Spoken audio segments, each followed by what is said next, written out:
We are now in the Detroit area at TurboTech, one of USBC's coaching and regional development facilities with USBC Gold Coach Lou Marquez. And Lou, you have a system to help bowlers get lined up quickly to get a read of the lane pattern. It's a 7-shot routine, I believe. Can you explain it? Well, Ron, in the 7-shot series that we help to develop with our bowlers that come in for a lesson, we try to help them unlock the difficulties in interacting with the lane environment, whatever environment that may be, whether it's in league or in tournament play. We guide them through steps of trying to dissect the lane by using parallel shots and diagonal shots, as well as shots to actually read the length of the pattern. This way it helps them find a starting location and a sweet spot on the lane. So a lot of times bowlers go into a preconceived notion of what the lane's going to do, where the shot's going to be, and their mind's already made up and they just hit that one area. So this system actually is a systematic system that you can unlock what the lane's going to tell you what you need to do to be able to score. Is that correct? That is correct. 98% of the bowler population, tries to assume their will on the lane and then make adjustments from there. Sometimes it's for their benefit, but sometimes for not. So what we've decided was to try to come up with a system that kind of makes things, white and black, just kind of frees up the gray stuff. So instead of bowling your first game and thinking you're having a good look, and then all of a sudden you're lost, and all of a sudden the field just lapping you or taking off, and you have a better idea of where you need. You call it the sweet spot. What is the sweet spot? Well, the sweet spot is that location down lane where the break point can be found for a given length of pattern. It'll be revealed when you find the right location for your ball reaction.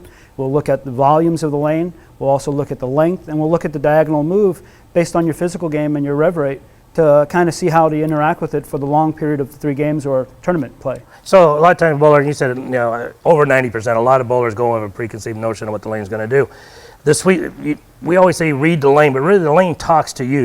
It's dependent on you. You need to listen to what the lane's telling you how it wants to be played. Absolutely. Most bowlers, like we said, they assume their will, but if you ask these 7 key questions to the lane can't lie to you. It really reveals the truth of what's out there. It measures the topography forces that are invisible on the lane. Also takes in consideration of how the pattern develops over time with the countless amount of bowling balls that are traveling down the lane. And you're basically interacting with it live as you're experiencing the transition from shot to shot. Okay, well let's take a look at Lou's 7-shot system to dissect the lane to see where the sweet spot is.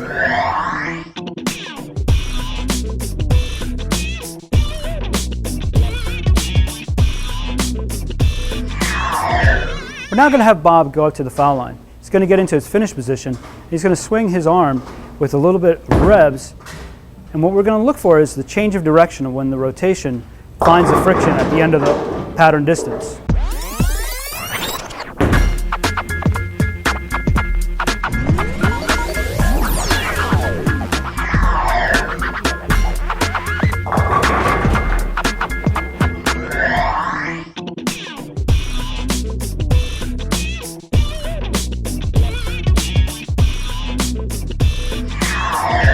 In shot number 2, he's going to do the same exact thing from the foul line in his posture and with a little speed, but he's going to measure the lane and check for symmetry. He's going to see if the pattern distance is the same from both left and right side.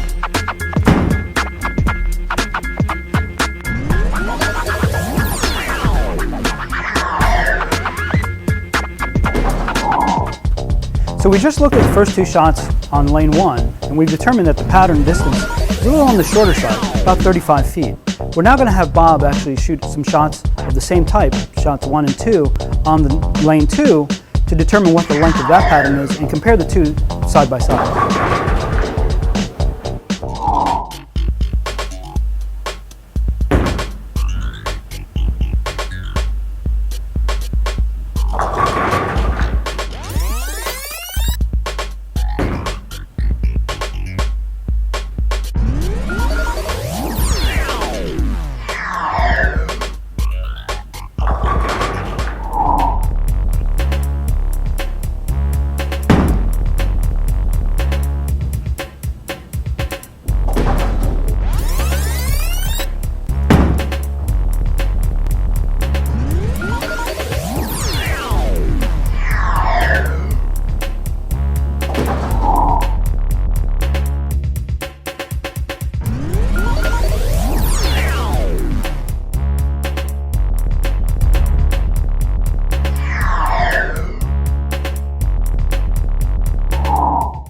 Lou, you had Bob throw 2 shots on lane 1 and 2 shots on lane 2 with 2 different patterns, and what do we see?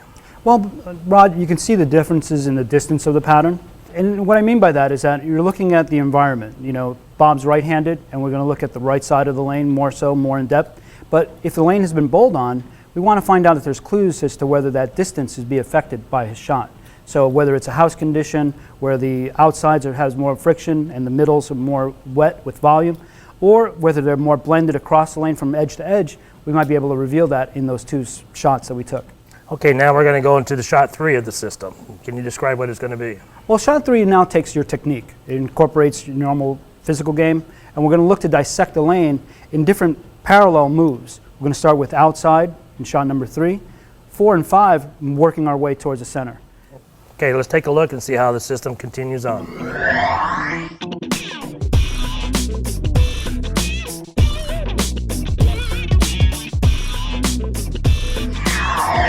So we're now going to have Bob roll shot number 3. He's going to go parallel up the lanes, and we're going to actually measure the forces of the outside zone of the lane.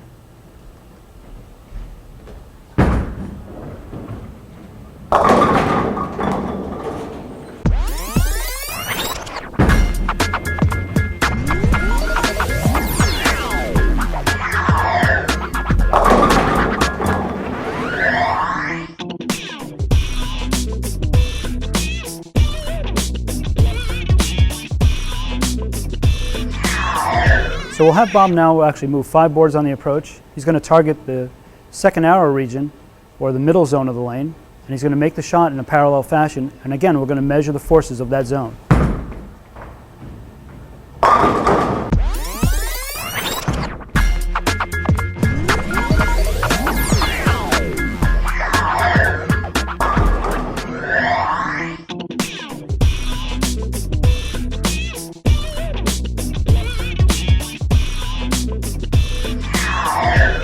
So again, moving 5 more boards, he's going to play the middle zone around the third arrow region, and he's going to check the friction and the environment in that region.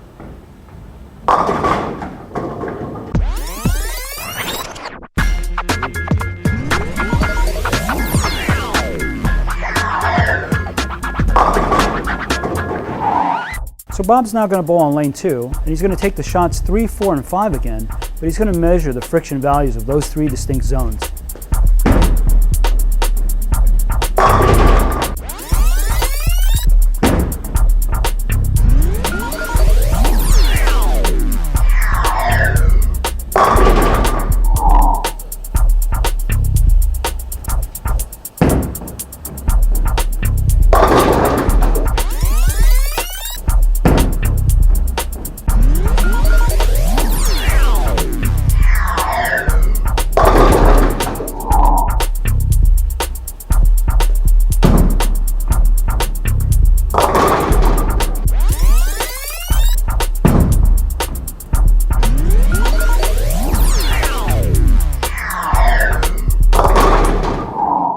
So Lou, now we had Bob throw 3 shots on the left lane, going parallel up the lane, and 3 shots on the right lane with the 2 different patterns.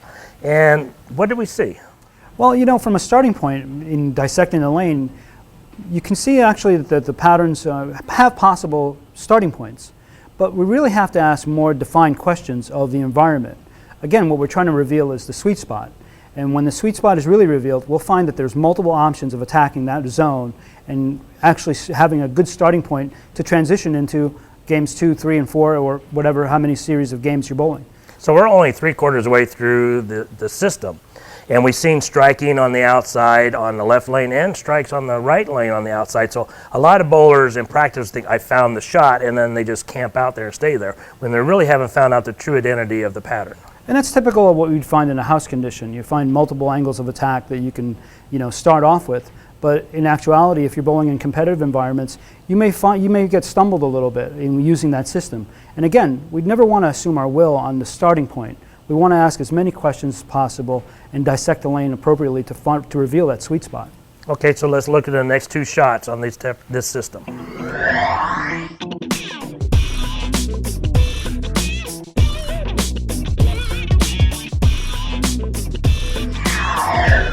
So we had Bob actually shoot the 3 shots going in a parallel fashion, and now these next 2 shots, he's going to actually go in a diagonal fashion.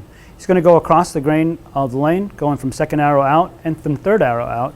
But we're going to measure the forces of the environment and see if we can actually use his physical game to attack the lane in that fashion.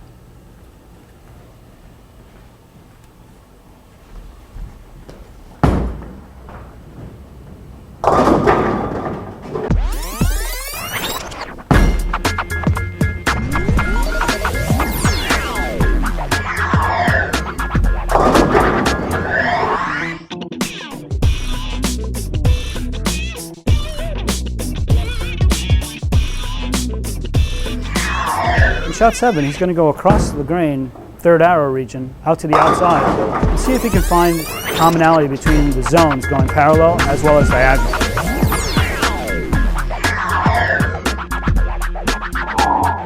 We're now on lane 2, and we're going to have Bob roll a shot or across the second arrow in a diagonal fashion so that he can measure the forces of the friction of that environment.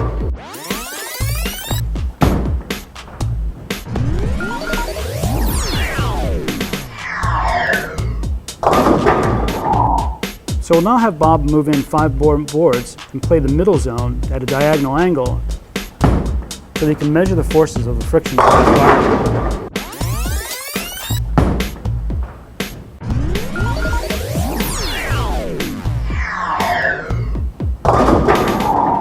Lou, now that we had Bob take 7 shots in both lanes in 2 different patterns, we dissected the lane to get an idea where the sweet spot or where we want to play. Can you describe what you've seen on the 2 different lanes? Well, in lane 1, we saw that Bob, trying to use a diagonal angle, didn't really have any lane help because of the over-under condition of the lane environment. He felt that by playing more parallel and more to the outside, he found that was the best zone to possibly start it. And then when we went over to the right-hand lane, or lane 2, we seen him strike on the first arrow when he was out there. We seen him strike on the second arrow, and actually struck on an angular move or a diagonal move into the third arrow. So it can kind of get you kind of confused because he struck at all those positions. What did the pattern or what did the lane tell you where you should be playing? Well, you're going to find that very common in league play today, where they give you multiple choices to actually start from. But one thing to really take in consideration is that you can possibly start from the outside, but what you're looking for is multiple starting points, whether you're playing the track region or diagonally. If the sweet spot is revealed, you're going to find that you can get to it from many different angles, and that's more defined, and we can actually see it in the quality of a strike. Okay, so what you're looking at, even though he struck on the first arrow, struck on the second arrow, it wasn't really dramatic, it wasn't really strong. And when he got into that third arrow, we really seen something there. The ball had a lot more energy in there. He probably could stay there quite a bit longer and not going to be tricked into a false shot, so to say. And that's pretty typical of a house condition. You can get sucked into a false starting position and then find out that you have to make a big jump or a big, huge transition into the lane, and usually you're trying to catch up with your score. Here, Bob was able to find the actual starting point going diagonally as well as parallel, but what he did was he found the actual wall of the actual lane pattern. Okay, and then again, back onto lane 1. You wouldn't want to use the shot that really looked good on lane 2 because the lane is different and the pattern was different. And where would we want to play on that shot? Lane 1? On lane 1, because the pattern being shorter, around 35 feet, you want to actually play more of the outside zone. You're going to find that your ball reaction is best, and it'll actually give you the optimal angle to the pocket, taking consideration of the amount of friction that's developed in the back end. So straighter up the lane on lane 1 and more angular move on lane 2. We can get the optimum for this shot. Right, and then that goes according to the specifications that USBC came up with pattern lengths and how to determine the ratio of where to start on the lane. So you got your warm up, you're practicing. Spin it wisely. Read the lane, read the pattern. Try Lou's 7-shot technique to find that sweet spot, and your scores will improve.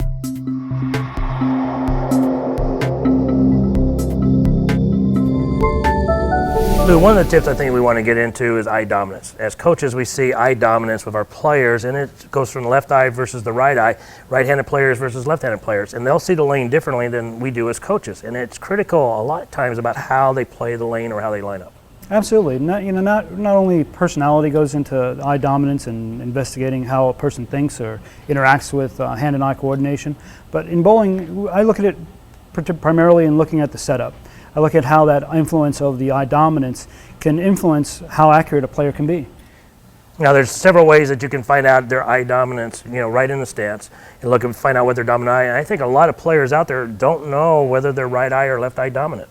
And that's true, and we've seen from countless videos, that a certain person is uniquely either more left eye dominant or right eye dominant. And when you ask them, when they're looking at their target, what are you looking at? And obviously they may miss in or out depending on their eye dominance. We'll find that it can be a considerable number, and it range from within one board to as much as 8. So let's take a look at how we can measure to see what your eye dominance and how it affects your stance. So we're now at our next player, Sasha, and we're going to look at eye dominance. And we're going to look specifically at her typical eye dominance and determine whether it's left eye dominant or right eye dominant. So Sasha, what I want you to do at this little test that we're going to perform on you is create a circle with your index finger and your thumb. Place it about a foot and a half away from your face. And we want you to look at the number 1 on the masking unit. And with the number 1 enclosed in the center of the circle, what we want you to do is close your left eye and see if the number is actually staying in that center of that circle. Mm-hmm. And close your right eye, please. Does it still stay in the circle? No. No. Okay, so what we've determined was that we can actually see the dominance of the eye and keeping the focus internally into the circle, looking at the object in front of us.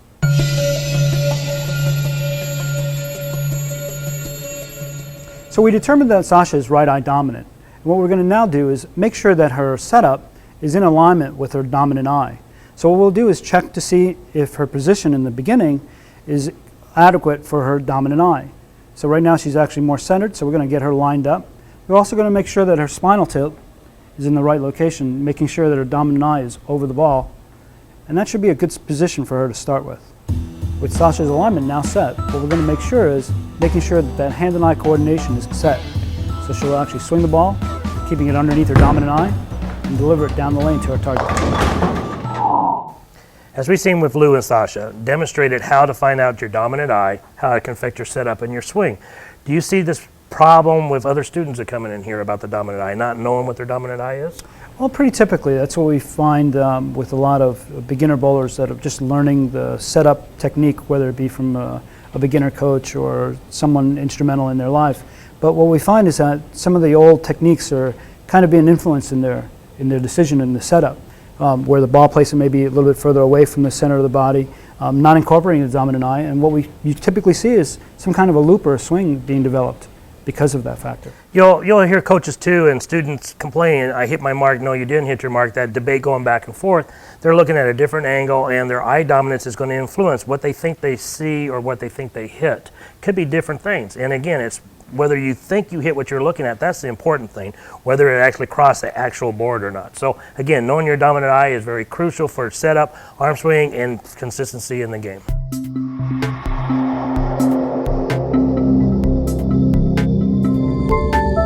So we give quite a few lessons here at Turbo Tech, and same thing like we see at the ITRC, we get students that coming in and they're always trying to fix their timing, but they're not really understanding what timing is, what is critical. Where would you say the critical point in a person's timing, where would you say it's related to? You know, Rod, I really don't look at the timing as being more of the synchronization of the start so much, but more effectively more of the power step, or what some people call is the pivot step. Okay, so the step before the slide, that one step, sometimes referred to as power step, we refer to pivot step, but we're talking about the same step. Absolutely. And, you know, what we're trying to achieve is biomechanical efficiency, really, as a bowler. No matter what style we are, whether a stroker, cranker, roller, two-handed, we're trying to find the most optimal way of using the biggest and largest muscles of our body, lower body and upper body, the back, shoulders, knees, legs, things like that, but work on them in a way that's efficiently to provide the most powerful shot you can possibly create. So to create the most energy with the least amount of energy expended by the bowler, to be more efficient. Absolutely. You find that some bowlers may be more upper body driven or lower body driven, and that usually dictates their style, their speed, their rev rate. But to become biomechanically efficient really is the style that you should be trying to achieve. Now, at one time you coached quite a bit overseas and was a national coach for Hong Kong, I believe. And they did some biomechanical studies that actually correlates to what we're going to be describing here. Absolutely. Their physicians working with the bowling department helped to identify where the most efficient way a bowler can achieve to create dominance and power. So what I try to teach in my lessons here at Turbo is to find a way to get the bowler's natural swing and footwork to correlate at the right time, creating that magic and explosion at the foul line. So this goes beyond opinion or anything. Even though we see the best in the world and everything all are in these positions, we actually have science to back this up. Absolutely. And what they found is that they correlated, obviously, their studies using other sports as well, but also looking at tour players from around the world and looking at how efficiently they are, because obviously they're the elite player. So in studying them, as well as their physical data, they found that the correlation really is in that pivot step when that connection is made. So let's go ahead and we're going to take a look at Bob Learn, and we're going to start with Bob and look at the position that we're describing, that Lou's describing, of the pivot or the power step.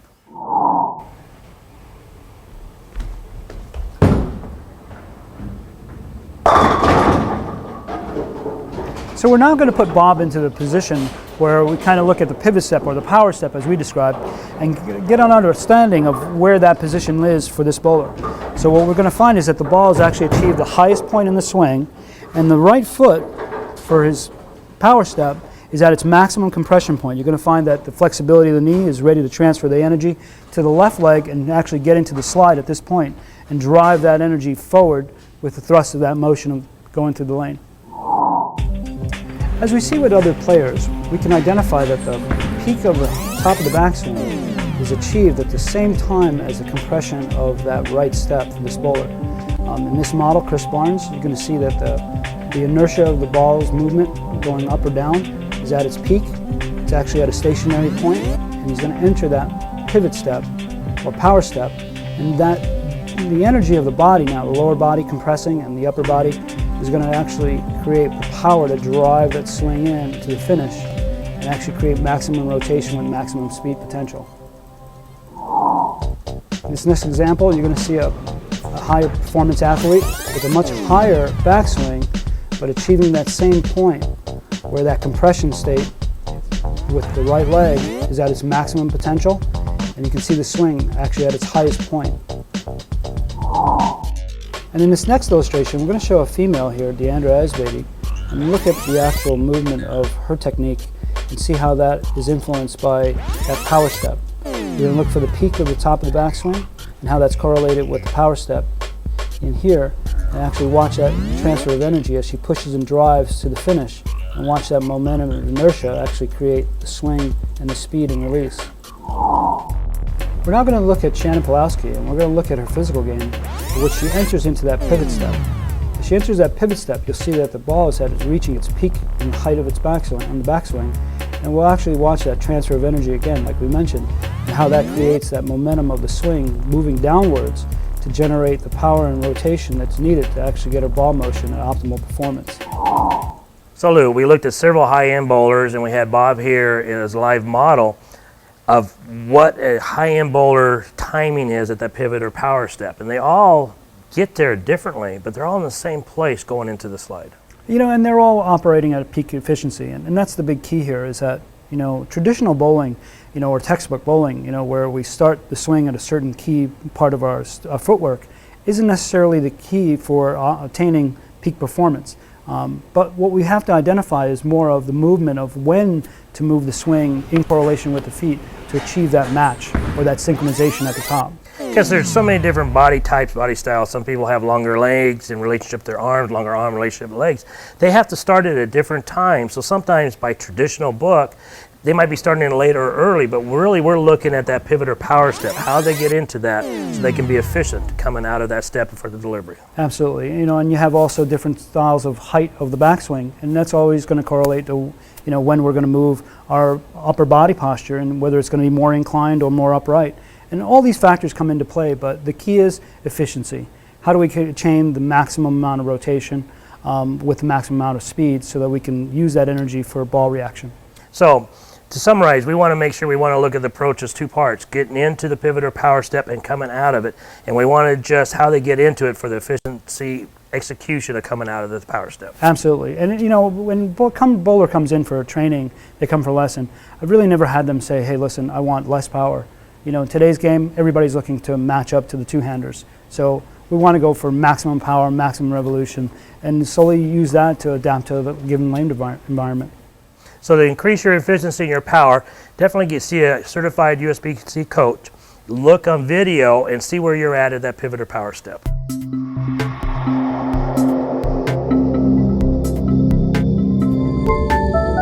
Lou, we always hear the comment matching up to the lanes, and we've looked about playing lanes and everything, and bowlers a lot of times just go out and buy another ball expecting to do something different, but the really good bowlers, the intermediate to advanced bowlers, they do something with the release. And what do they do?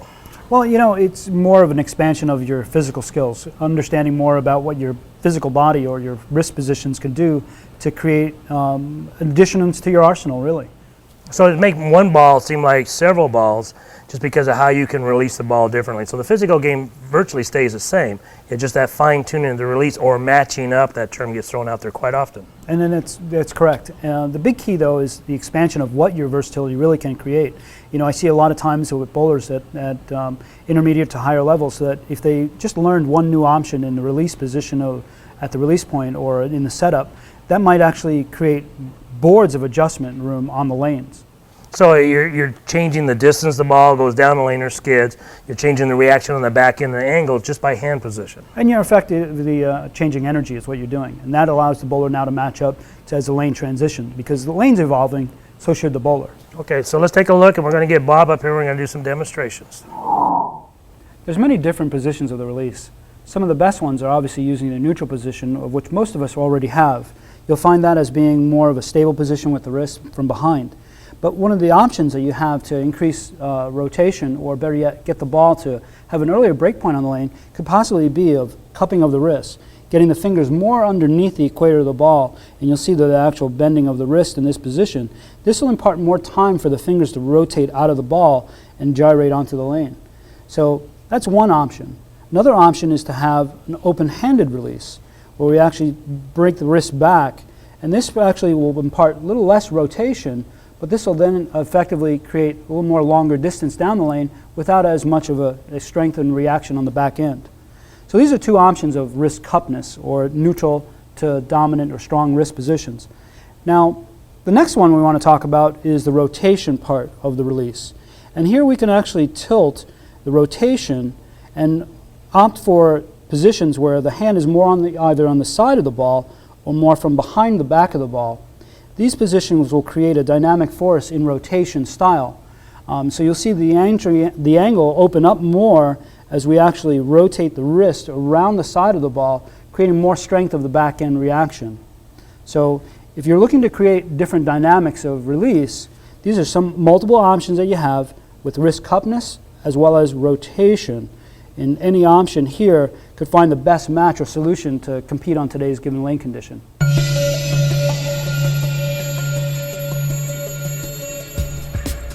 So with the hand in a neutral position, you'll actually see that the rotation is more forward in direction, but at the same time he's imparting more revolutions to create a rotation that gives it more direction emphasis, but not so much a change of direction down lane.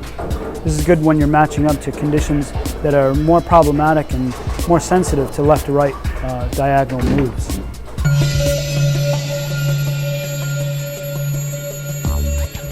So in this position, more open-handed or weaker, what you'll find is that the actual rotation, because of the fingers being more on top of the ball and above the equator, you're going to find that the rotational force is a lot less, giving more control for direction and not much change down lane to the back end motion of the ball.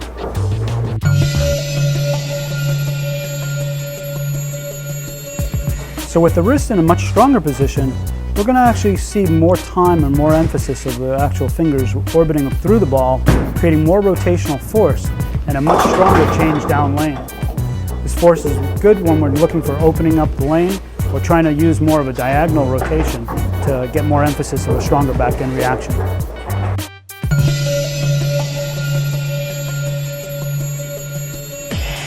So with the hand in an open position and imparting more rotation to the side, we'll see that the ball will actually create more skid force through the front with less rotational force on the back end. This helps to control any depreciation of the lane environment and helping to keep the ball more in line with the ever-changing lane condition.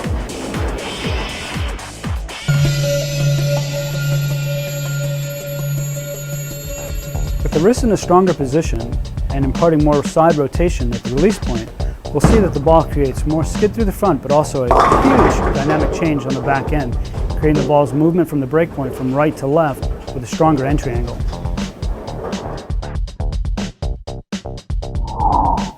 Lou, we looked at several different variations of releases with Bob, some of them increasing skid, some increasing reaction on the back end. How do we apply that to the game when we're actually playing the lanes?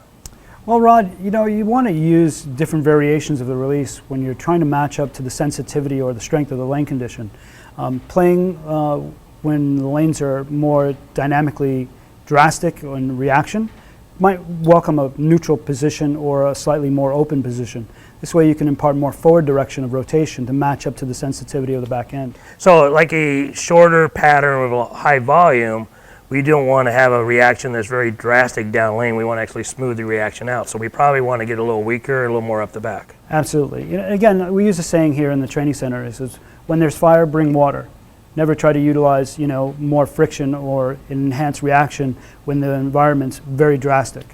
And as a player starts moving away from the head pin, for a right-handed player moving farther left and sending the ball more away from the head pin, then they're going to have to get a little bit more reaction on the back end to make it recover. Absolutely. The direction of the ball through the front part of the lane is actually going through a bigger chunk of the oil volume, so it's going to create a stored force of which enhances the reaction of that energy. So you're looking for that energy to release at an optimal angle to then change direction on the back end. Again, it's just opening up the trajectory to get the match of the angle to get to the pocket. So the key here for your bowlers is be able to practice these different releases, be able to repeat them, and be able to know when the right time to use them. So it's all about matching up as we started the whole segment. Absolutely. The lane goes through a transitional force, from frame one or league practice to the very last shot. So the bowler should be able to work their versatility to adapt to an ever-changing lane environment. So you just don't want to have a static wrist position no matter where you're playing the lane. You want to be able to adjust your wrist position depending on where you're playing the lane. Absolutely. That's the best versatility that a bowler can impart to the lane condition to stay ahead of the curve and keep the scoring pace equal.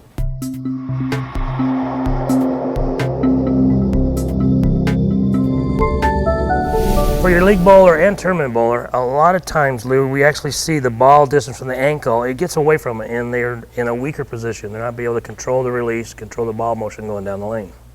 That's quite common, Rod. One of the things that we see problematic with bowlers is that the distance of where the ball is in the swing relative to release point sometimes is away from their center of gravity, or what we call the leverage position at the release. And when that happens, usually it's problematic in creating consistency on the lane, direction, things like that. So you're going to have problems with your launch angle and consistency, rotation, gets farther from the ankle, they end up being around the ball a little bit more, get a little bit closer at the back. So they actually will see over-under on the lanes, and it's not the lanes giving over-under, it's their release positions. It's their release position, exactly. And then some people call it, in let's say, a problematic symptom was like chicken winging in a way.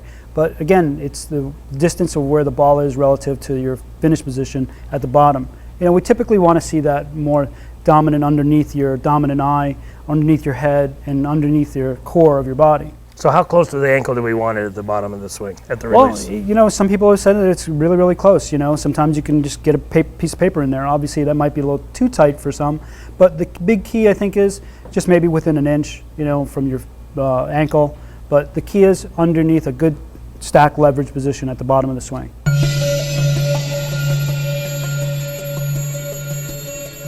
In this example, we're going to show how the ball, and the distance between the ball and the ankle, or the ball and the knee, is actually creating too much of a space away from the bowler's core, or center of gravity.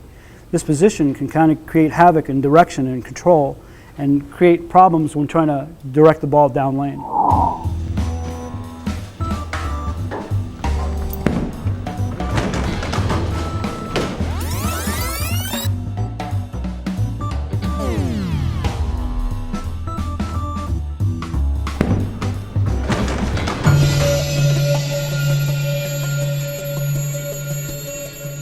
In this position, we're actually going to see now that the ball is more underneath the bowler's center of gravity, or more underneath the head or dominant eye in this position. This will help to create the connection between what the bowler is looking at, the swing direction, and keeping the ball closer with the weight more underneath the center of the body.